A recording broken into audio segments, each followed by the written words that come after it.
is the model number for the Mac? A1708.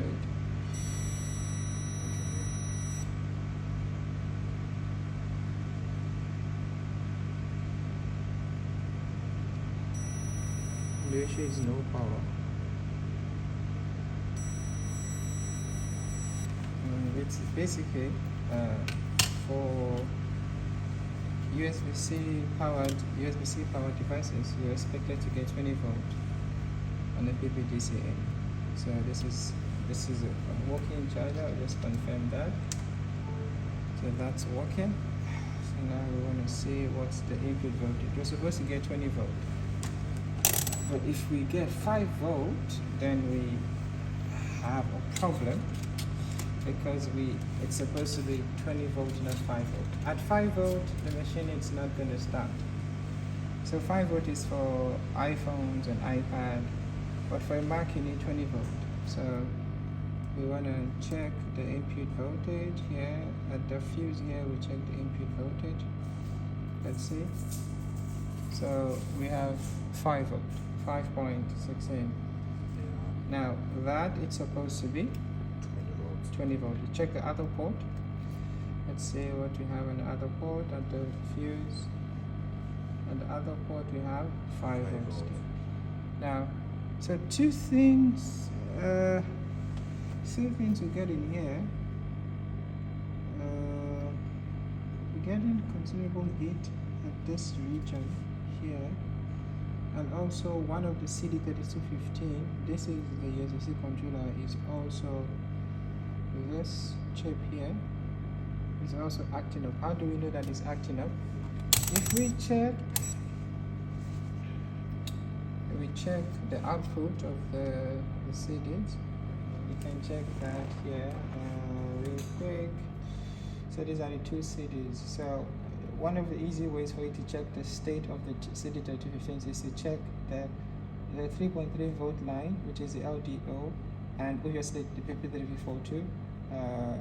Those you can check those on these two caps. These two for this one, these two caps for this one. So if we check this one side, fine. The other side, it's fine. And this side, now that's short, and then this. Okay. So now we have a short there. So the short can either be caused by the CD itself or this cap. But oftentimes, 9 out of 10, the problem is going to be the CD if you have a short there. But yes, there are also the other 1% when you have the actual cap being faulty. But also there's something that I picked up other than just the CD. I picked up considerable heat in this region. Just going to see which.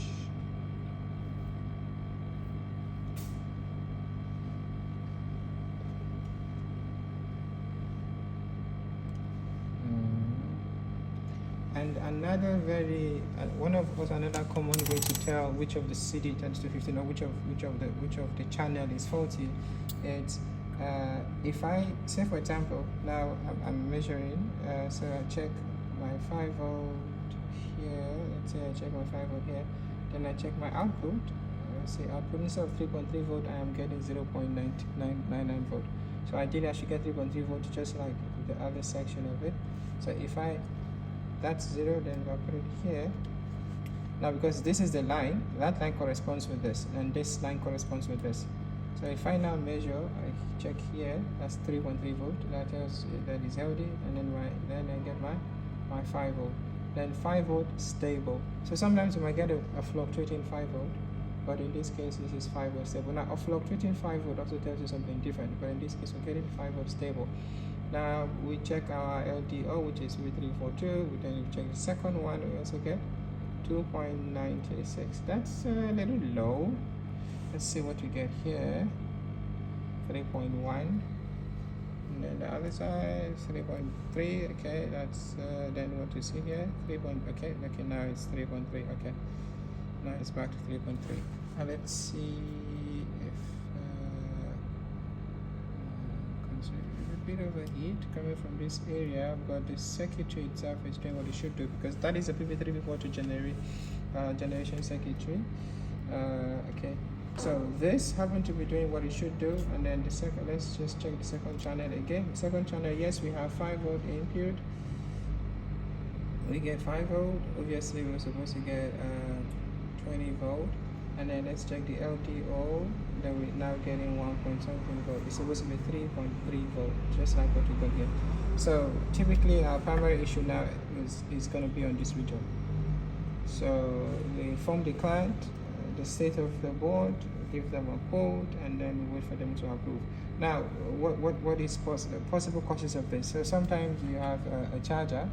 You can say a faulty charger sometimes, and sometimes it can come from a power source.